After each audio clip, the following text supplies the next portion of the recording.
एक बार फिर से स्वागत है आपका हमारे कार्यक्रम आरोग्य में। तो आइए टाइफाइड की वार्ता को और आगे बढ़ाते हैं और जानते हैं वैद्य जी से। तो वैद्य जी, ब्रेक पर जाने से पहले जैसा कि आपने हमें बताया कि आयुर्वेद में टाइफाइड की उपचार है, तो हमने बताया था कि बच्चों में टाइफाइड मियादी बुखार ज्यादा पाया जाता है। तो लेकिन आयुर्वेद में क्या बच्चों के लिए भी वही संभावनाएं हैं या कुछ अलग चीजें हैं जो हम बच्चों के लिए अपना सकते हैं? रश्मि जी, दवाई तो लगभग सब वही है, उनका अनुपान अलग अलग है, उनकी मात्रा अलग है। क्योंकि बच्चे बहुत सेंसिटिव होते हैं, प्रतिरोधक क्षमता कम होती है, इसलिए जल्दी उनमें असर आता है। लेकिन दवाई लगभग वही चलती हैं, जैसे कि स्वर्ण बसंत मालती। ये हर रोग में, बीमारी के, खासतौर से ज्वर में, हर अवस्था में, चाहे वो बुजुर्ग हो, चाहे वो जवान हो, वृद्धावस्था से लेकर बच्चों तक, और गर्भावस्था में भी इसका हम प्रयोग करते हैं। लेकिन हर अवस्था के हिसाब से इसका अनुपान अलग अलग है, इसकी मात्रा अलग अलग है, और दवाई काफ़ी हद तक वही चलती है। तो वैद्य जी, और जानकारी हासिल करेंगे आपसे टाइफाइड के बारे में। फिलहाल यहाँ रुकते हैं, हमारे साथ एक कॉलर जुड़ चुके हैं, ये जानते हैं उनकी क्या समस्या है। जी, हेलो। हेलो जी, आप अपना नाम बताएं और कहाँ से बोल रहे हैं आप? मैं अलीगढ़ से बोल रहा हूँ सर। जी, आप अपना नाम बताएं। मेरा नाम मुकेश है जी सर। जी, क्या समस्या है आपकी? ये समस्या है कि हमारी दवाई चल रही है, वैद्य जी के यहाँ से चल रही है, करीबन 3-4 महीने हो रहे यार। जी, ठीक है जी। और लड़के को कोई भी फायदा नहीं हो पा रहा है, और मैं ये चाह रहा हूँ कि मेरे इस बच्चे के गले पर सूजन भी आ गई है, जी। थोड़ी दिक्कत और बढ़ती जा रही है इसके लिए। मुकेश जी, मैंने आपको पहले भी बताया था, बच्चे के लिए ये अर्धबेहोशी अवस्था में मेरे पास आया था, और दूसरा इसको दौरे भी पड़ते थे, और अब कई बार इसको झटके भी लगते थे। मैंने अभी आपसे 2-3 दिन पहले बात करी थी, मैंने आपसे एक कहा था कि इसको थोड़ा सा धैर्य रखो कि 3 से 4 महीने आराम में दिख जाएंगे, क्योंकि ये बच्चा लगभग 2 से 3 साल तक इस अवस्था में पड़ा है, अचेत अवस्था में। तो थोड़ा सा आप धैर्य रखें, क्योंकि आपने जब 2 से 3 साल एलोपैथिक को दिए, थोड़ा आयुर्वेदिक को भी दें, लाभ निश्चित रूप से मिलेगा, और मैं उम्मीद करता हूँ कि लाभ के साथ साथ ये ठीक भी होगा। तो दर्शकों, अगर आपके पास भी है कोई समस्या और आप चाहते हैं उसका निदान, तो हमारे टीवी स्क्रीन पर दिए गए नंबर्स पर आप कॉल कर सकते हैं और अपनी समस्या से निजात पा सकते हैं और अपॉइंटमेंट भी ले सकते हैं। तो वैद्य जी, आइए अपनी वार्ता को और आगे बढ़ा सकते हैं। जैसा कि आपने बताया कि आयुर्वेद में इसकी कितनी संभावनाएं हैं, तो हमें ये बताइए, अगर टाइफाइड बुखार बिगड़ जाए तो उसके लिए क्या उपचार है, क्या संभावनाएं हैं उसके लिए? सबसे पहले तो एक छोटा सा प्रयोग बताता हूँ। कुटकी, चिरायता, गिलोय, अमलतास और पित्त पापड़ा, इसका काढ़ा बना करके रखें, उस पानी में थोड़ी मिश्री मिला करके सेवन करते रहें, तो कुछ काफ़ी हद तक पेट की दर्द में दूर होगा, फायदा लगेगा, और थोड़ी शरीर में जलन, दर्द, शांति मिलेगी।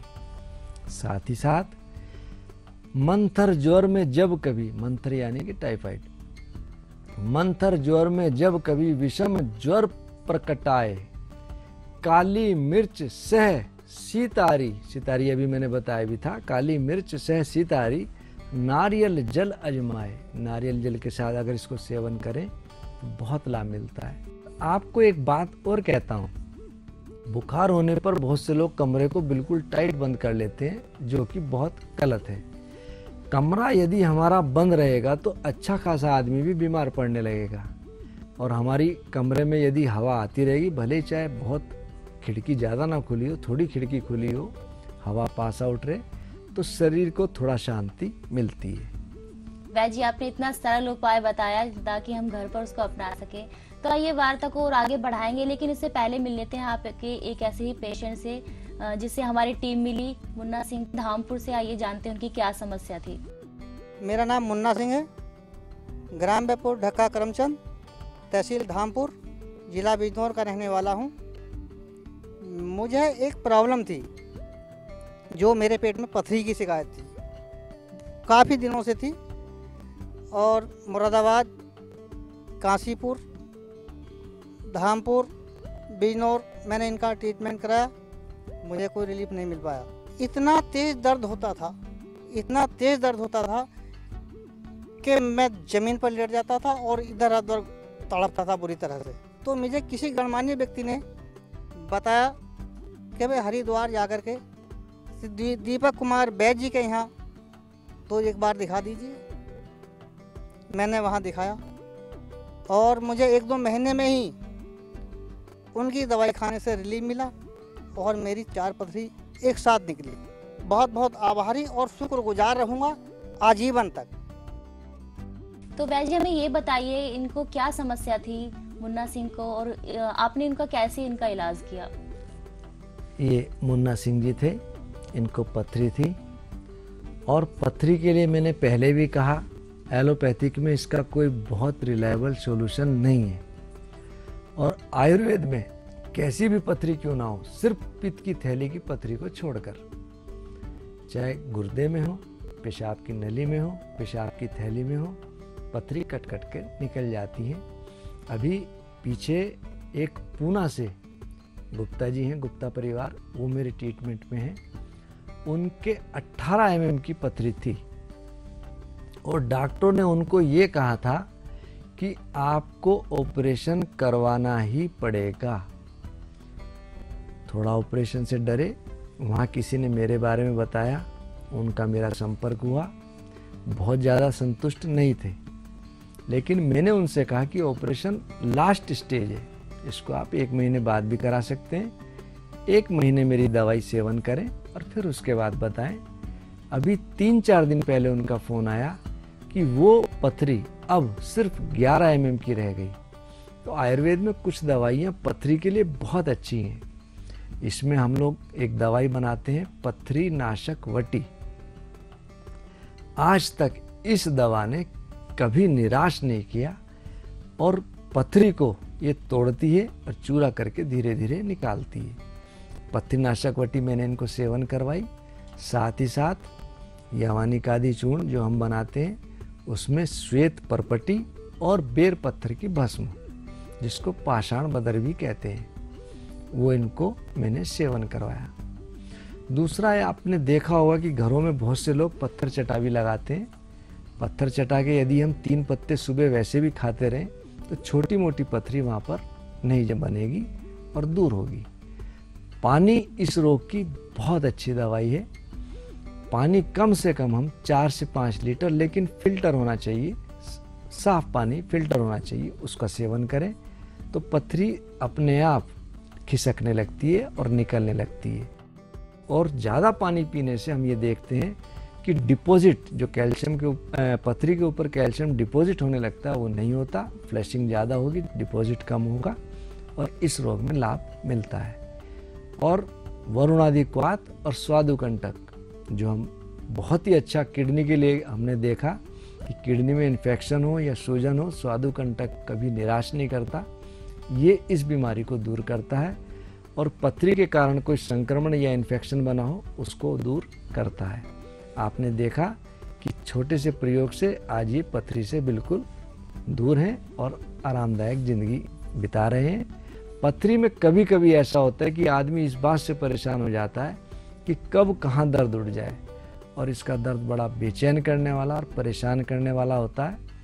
छोटी मोटी दवाइयाँ भी काम नहीं करती और इतना मैं कह सकता हूँ कि आयुर्वेद कम से कम इस तरह की बीमारी के लिए रामबाण है। तो चलिए वैद्य जी, मुन्ना जी को तो उनकी समस्या का समाधान मिल गया। बात करते हैं फिर से टाइफाइड की।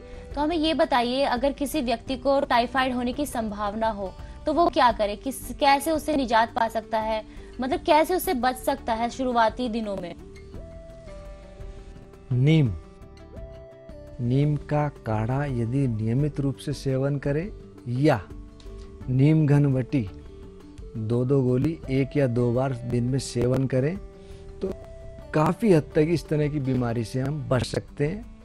इससे हमारी प्रतिरोधक क्षमता भी बढ़ती है और छोटी मोटी बीमारियां आक्रमण करें तो उनका असर नहीं होता, और यदि फिर भी होने लगे तो परपट मुस्तक चिरायता, परपट मुस्तक माने नागरमोथा और चिरायता, तीनों द्रव्य समान, उक्त क्वात से सर्वदा, हो पित्त ज्वर अवसान। पित्त के कारण ज्वर बना हो तो दूर होगा। छोटा सा प्रयोग है। और मैंने सितारी के लिए कहा, एक ऐसे ही सतोना पेड़ होता है, इसकी छाल आप ले लें। ये मलेरिया में भी बहुत अच्छा काम करती है, टाइफाइड में भी अच्छा काम करती है, और प्रकार के बुखारों उनमें भी अच्छा काम करती है। सतोना छाल पानी में लेकर के खूब पका लें, उसको छान लें। उस जो नीचे हमारी रबड़ी सी एक्सट्रैक्ट बच गया, अगर वो 1 किलो है तो उसमें 50 ग्राम अतीस और 50 ग्राम काली मिर्च मिला करके कूट करके 375 मिलीग्राम की गोली बनाएं। इसको तिक्तवटी भी कहते हैं। तो ये बीमारियां आसपास नहीं आएंगी। संजीवनी वटी, अगर हम संजीवनी वटी, जैसे कि आपने देखा होगा खसरा पहले बहुत ज़्यादा होती थी, अब भी बहुत ज़्यादा होती है जब मौसम बदलता है, तो यदि हम संजीवनी वटी की नियमित रूप से कुछ समय सेवन करें ऋतु बदलने पे, इस तरह की बीमारियां हमको नहीं लगेंगी। ये तो बात हुई उपचारों की, लक्षणों की।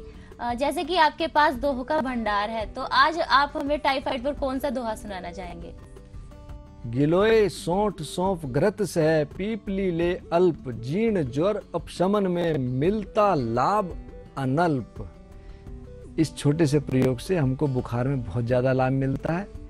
एक, अगर कभी नया बुखार आ गया हो किसी भी प्रकार का, खास तौर से टाइफाइड में, ये डॉक्टर्स या वैद्यों के लिए है, वो अपने आप बनाएं।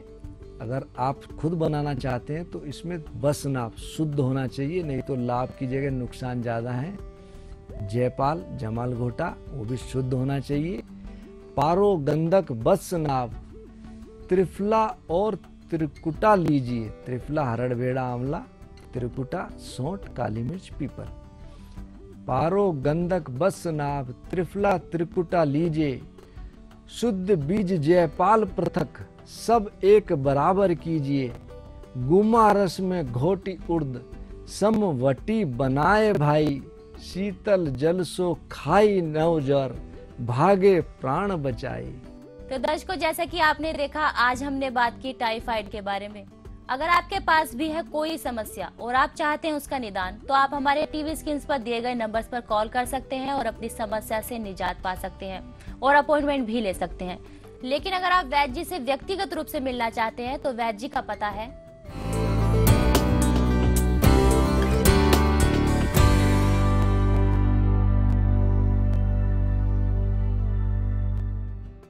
तो दर्शकों, जैसा कि आज आपने देखा, हमने बात की टाइफाइड के बारे में।